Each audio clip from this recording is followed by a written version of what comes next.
Hello everyone, welcome to the 225 Q&A practice. We're going to start off with plaintiff questioning. Ready? How long were you and your husband in the dentist office? Approximately 15 minutes. What time was that? What time was your appointment with the doctor? Oh, close to 5:30 or 6 o'clock. Where had you been prior to going to the dentist office? Home. Both of you? Yes, well, he just came off from work and then we got in the car and went to the dentist office. Had you and your husband had any intoxicating beverages that you know of that particular day? No. What kind of car does your husband have? He has a Honda Accord. And where did he park this car prior to going to the dentist office? He parked it by the curb, facing north on Lincoln Boulevard. Were there any other cars parked there at the time? I don't remember. Now, what time do you think you left the dentist office? Well, it was between 5:30 and 6. I'm not sure. Was it light out at the time? It was dusk. Could you still see objects such as cars and houses without any artificial lighting? I don't remember. As you left the dentist office, what did you and your husband do? Well, we went and I got in the car.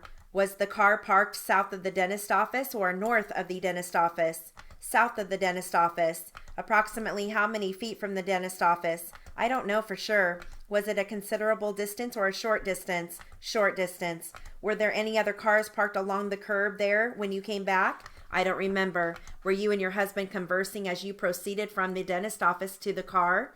I don't remember that. And when you reached your car, did your husband help you in the car or what did you do? No, he didn't. I just got in the car. Did you get in the car on the passenger side of the car? Yes. You entered from the curb side of the car? Yes. Did you notice any traffic proceeding north on Lincoln Boulevard at the time? I didn't notice. Did you notice any traffic of any kind? Well, there was traffic. Do you know which way it was going, or were you conscious of it? The traffic was going north. And what did your husband do upon reaching the car? He started around to get in the car on the other side. Did he go in front of the car or in back of the car? He went in front of the car. What is your husband's first name? His first name is Ian. Did you observe your husband going in front of the car, or were you entering the car at the time? I wasn't paying attention to him. And when did you know that there had been an accident? I heard it hit. What did you hear? I just heard a thump. Where were you at the time? In the car. You were already in the car seated? Right. Had you closed the door? Yes. Okay, switching transcripts.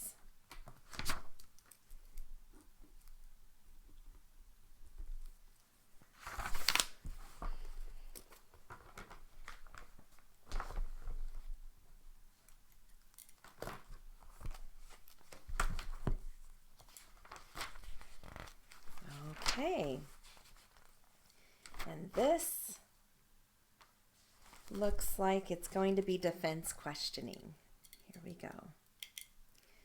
Now, we are here with regard to a lawsuit that basically arises out of the sale of some property that you owned in the Colorado Springs area. Right. First of all, do you recall the particular transaction that we are here about today? Yes, sir. When was that sale? Oh, let me see. Approximately in 2007. Do you recall basically the month? I can't. No, I don't remember. Do you remember whether it was in the summer or the fall or the winter? It was in the winter. And where was the property located? It was located in Colorado Springs. Do you remember what street it was on? Palm Road. Do you by chance remember the address? Yes, sir. What is it? 24991. No, 24993. Now, how long had you owned this particular property before you placed it up for sale? Approximately 4 years.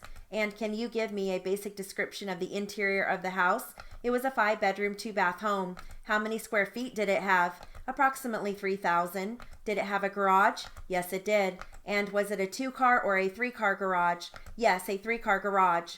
Did it have a family room and a living room? Yes, it had a living room and a family room. And did it have a fireplace? Yes, sir, 2 fireplaces. Okay. And as far as the exterior, were there any improvements such as a swimming pool or anything of that nature? Improvements were a patio cover, some brickwork in the backyard, a 38-foot pool, and a jacuzzi. Had you done that work yourself or did you have it contracted? I had it done. Who did you list the property with for sale? Greater Denver Realty. And was there any particular person that you listed it with? Yes, we had Leah Anderson do it. How did you come to list the property with Mrs. Anderson? I'm trying to think. Let's see. I believe Leah's card was left on our front door, and I also knew Leah through a friend that I went to school with. Go ahead. I went to school with a friend who gave me Leah's card and number. We were able to reach her through her office. We bought our home through Leah. When we were ready to resell, we asked Leah for her assistance. I see. Do you remember what the purchase price of the residence was? $598,000 approximately. And what was the residence listed for at the time it was sold in 2007? I believe it was $475,000. And do you recall whether it was placed on a multiple? Yes. Listing? Yes. It was a multiple listing. How many days was the residence on the market before it was sold? 3 days.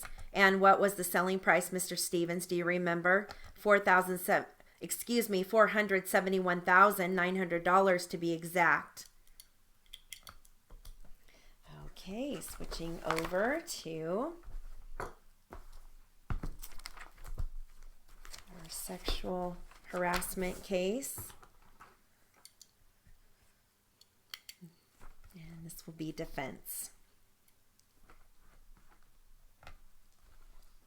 Okay, here we go. I know you know it, but we don't. So that's the problem.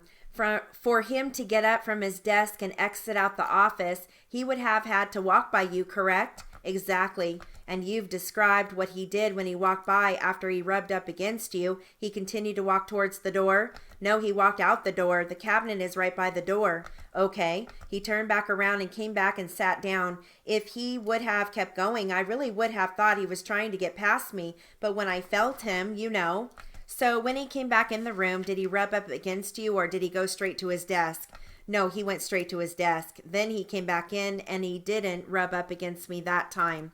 And the whole time you were standing there, I was going to sign in. As soon as I came in, I signed in.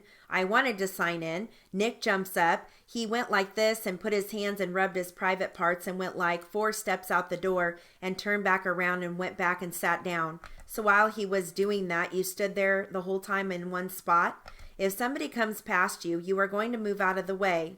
I'm just trying to ask you. I'm trying to sign in. Nick gets up from his desk, takes his hands, rubs his private parts against my behind, turns back around and sat back down. My question to you is, because I want to get a picture of what went on, when this whole thing happened, did you stay standing at the sign-in sheet? No, I haven't signed in. I hurry up and sign in and left. I was speechless. By the time when you left, what was Nick doing by then? Well, he was sitting back down. He sat back down in his chair. So from the time that he stood up, walked around, rubbed himself against you, went out the door, came back in, he came 3 steps out the door and came back around. So that whole time you were basically standing in one spot, right there by the sign-in sheet. Then when he came back in and sat down, then what did you do after he sat back down? I left. You walked out the door? Yes. Did you say anything to him? No, I was too through. That was enough, because when I saw what he did and felt what he did, it was like, wait a minute, you did this intentionally. You got up to rub yourself across me and then turn your back around and then go sit back down. And did he say anything to you other than when he said, excuse me, hold on, you have to wait for me to finish, okay? The court reporter is going to get mad at us, so just one at a time. Okay. When he walked past you, other than that, did he say anything to you? No. Nothing? No, nothing. Were you able to see his face, to see the expression on his face?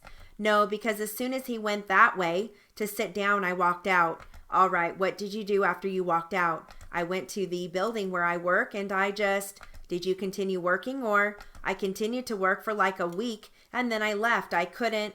And who was the first person that you told about the door incident? We'll call it the door incident. I told my mom. When did you talk to her? I talked to her as soon as I got home. Who was the next person you talked to about it? I talked to my boyfriend. Then I told Darren what happened. When did you first talk to Darren about the door incident? I talked to him, I think, a couple of days before I went to EOP. I told him what happened. Was this in September? Yes. When you talked to Darren in 06? The door incident. Do you know what day in August that it happened? I'm pretty sure it was a week before I left. I know it was. Do you know what day you left? I left on a Sunday, so he did that. Had to be a week before, like a Friday or a Saturday when he did it.